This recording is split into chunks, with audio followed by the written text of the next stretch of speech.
let's talk about the armies in 40k that need a little bit of a helping hand at the moment.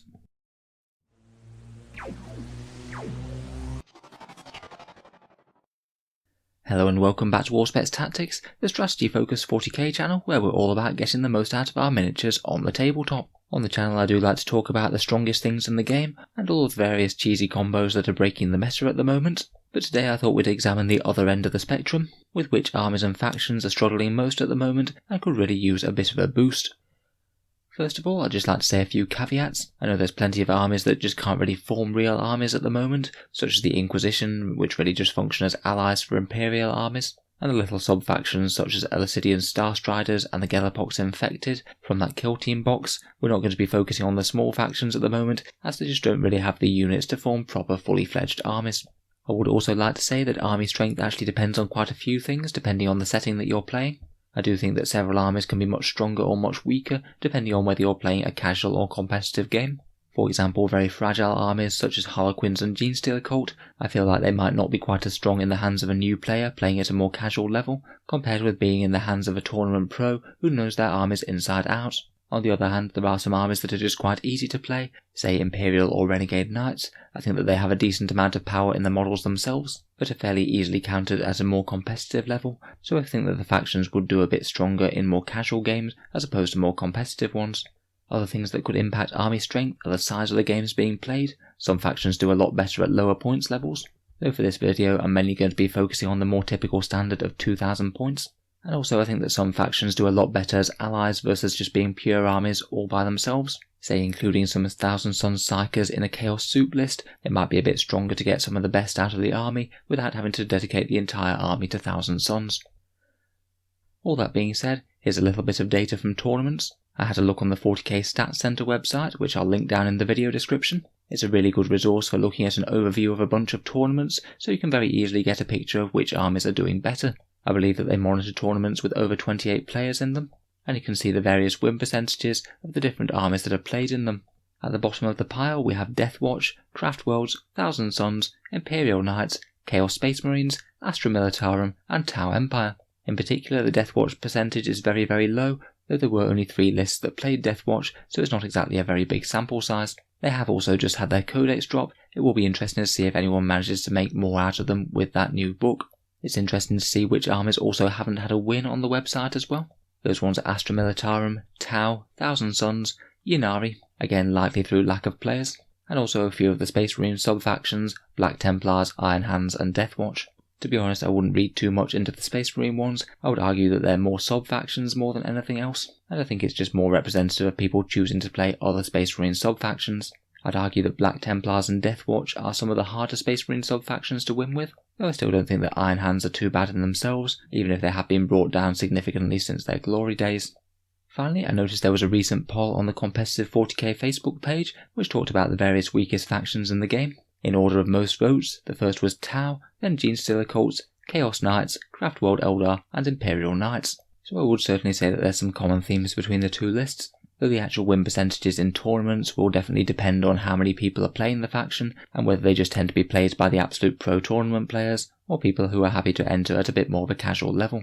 I thought we'd just talk about a few of the weakest armies, particularly focusing on Tau, Craft Worlds and Knights, and then talk through a few of the other armies that are having issues.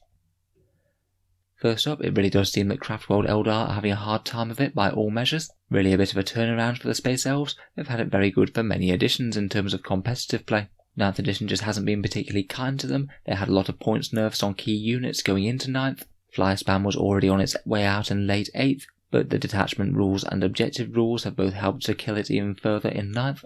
Midway through 8th, they lost the Doom and Jinx compatibility with other Eldar.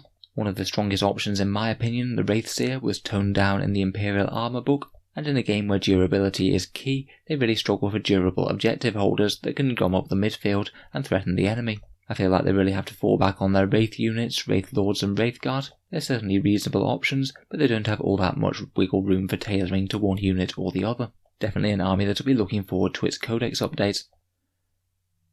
Next, I think that Tau Empire really struggle on the missions in 9th edition. If you want to score primary objectives, you need to be bullying your way towards the centre of the table early in the game, and with only 5 turn missions, you can't afford to shoot the enemy off the board for the first 3 turns and then try and catch up on scoring in the last 2. it's just not going to work and your opponents aren't going to get enough. Tau just don't have all that many units that are happy to advance forward towards the enemy. In particular, the inability of Fly to fall back and shoot now has really hurt certain units such as Crisis Suits and Riptides, who are nowhere near as flexible as they were before.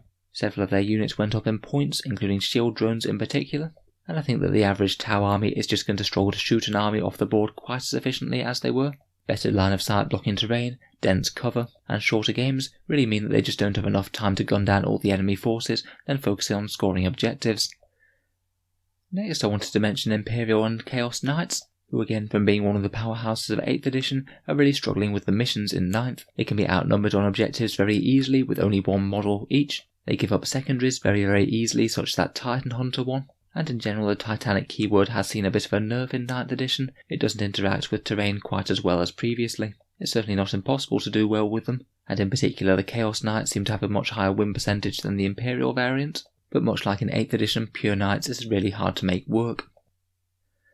I would say that those are probably my picks for some of the weakest armies in the competitive game at the moment, but I would like to touch on a few of the other factions that are having a bit of a hard time. Genestealer Cult got big points rises in 9th edition, most of their units are really quite expensive and will just struggle to kill other enemy units at the same points cost. They do have some really powerful tricks though, and I think they can work well in the hands of a very skilled player, but you absolutely need to make the most out of every single one of those tricks if they are going to compete. I think the Imperial Guard are just a bit underperforming in 9th. They certainly have some really strong options, my top picks being things like Manticores with full payload, Demolisher Tank Commanders and Bulgrin, but outside of these a lot of the other options just tend to be fairly underwhelming in the Codex at the moment. They match up fairly poorly against Marines with tons of bolter fire and high AP weapons to turn vehicles into wrecks, and Guard also tend to give up secondaries very easily, whether that's killing lots of vehicles or killing multiple units per turn if you've taken lots of small infantry squads.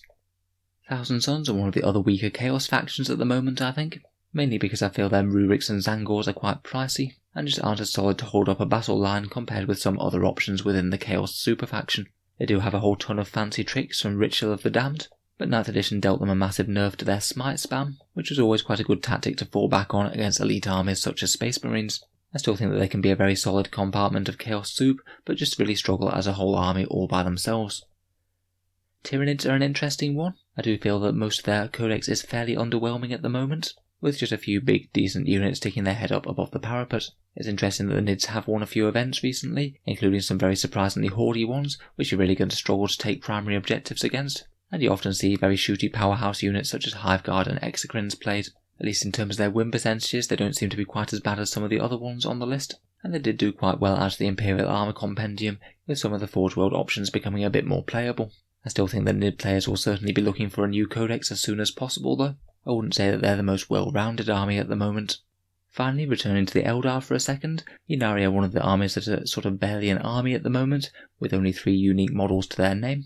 Again, I think that they do have some interesting options as allies, particularly with the Incarn, but I think I'd struggle to justify them as an entire army, compared with just going as the various units and running them as Craftworlds or Drakari or Harlequins.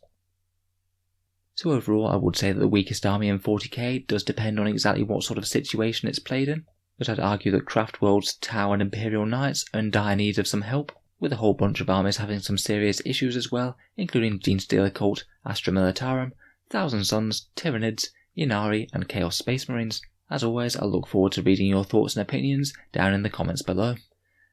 If you've enjoyed the video, then feel free to subscribe to Auspex Tactics, where we'll be keeping the 40k content coming pretty much every day. And if you have been in watching a lot of these videos recently, then any support on the channel's Patreon page is massively appreciated. It is what allows me to spend so much time making videos about model soldiers. Channel patrons get to see at least one video per week early, there are regular votes to see what sort of things come next on the channel, and you also get automatic entry into the Auspex Tactics prize giveaway each month with a chance to win some really big model kits. The one at the start of December will have the chance to win 3 start collecting boxes of the player's choice. If any of that sounds good to you, or you'd just like to help support the channel, then the link is down in the video description below. In any case though, a massive thank you for listening, and I'll hope to see you guys next time.